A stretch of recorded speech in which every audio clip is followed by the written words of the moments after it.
আসসালামু আলাইকুম viewers, welcome back to জান্নাত কুকিং স্টুডিও। আজকে আপনাদের জন্য নিয়ে এসেছি খুবই ট্রেন্ডি এবং টেস্টি একটি ডেজার্ট, কাস্টার্ড বিস্কিটের পুডিং। হাতে মাত্র 20 মিনিট সময় থাকলে এই ডেজার্ট বানিয়ে নেওয়া যায়, আর এর স্বাদও হয় অতুলনীয়।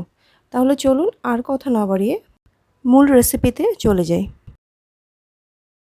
প্রথমে একটা প্যানে দুধ নিয়ে নিচ্ছি 2 কাপ পরিমাণ, আর দুধটাকে কিন্তু আমি আগে খুব ভালোভাবে জ্বালিয়ে নিয়েছি। এরপর মিষ্টির জন্য দিয়ে দিচ্ছি 1/3 কাপ চিনি আর 3 টেবিল চামচ কাস্টার্ড পাউডার। এরপর চিনি, দুধ আর কাস্টার্ড পাউডারটাকে খুব ভালোভাবে মিশিয়ে নিতে হবে।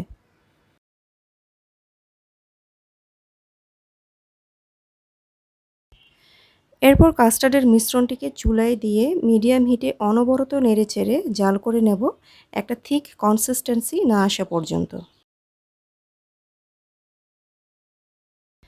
কাস্টার্ডের কনসিস্টেন্সি এ পর্যায়ে চলে এলে আমি চুলাটাকে অফ করে দেব।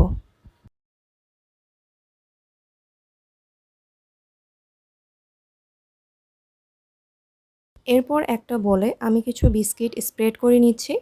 আমি এখানে মেরিগোল্ড বিস্কিট নিয়েছি, তবে পছন্দ মতো যে কোনো বিস্কিট নেওয়া যেতে পারে।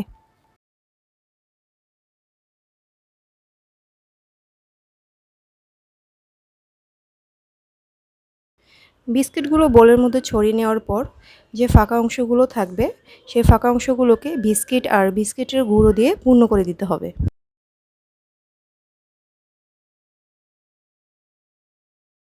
এরপর কাস্টার্ডটাকে বিস্কিটের মধ্যে ঢেলে ভালোভাবে সেট করে নিতে হবে।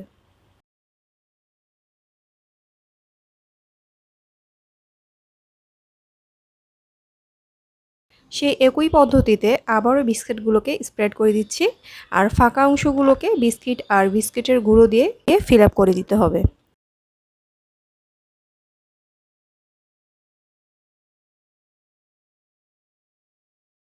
আবারও কাস্টার্ডটাকে দিয়ে ভালোভাবে সেট করে নিতে হবে।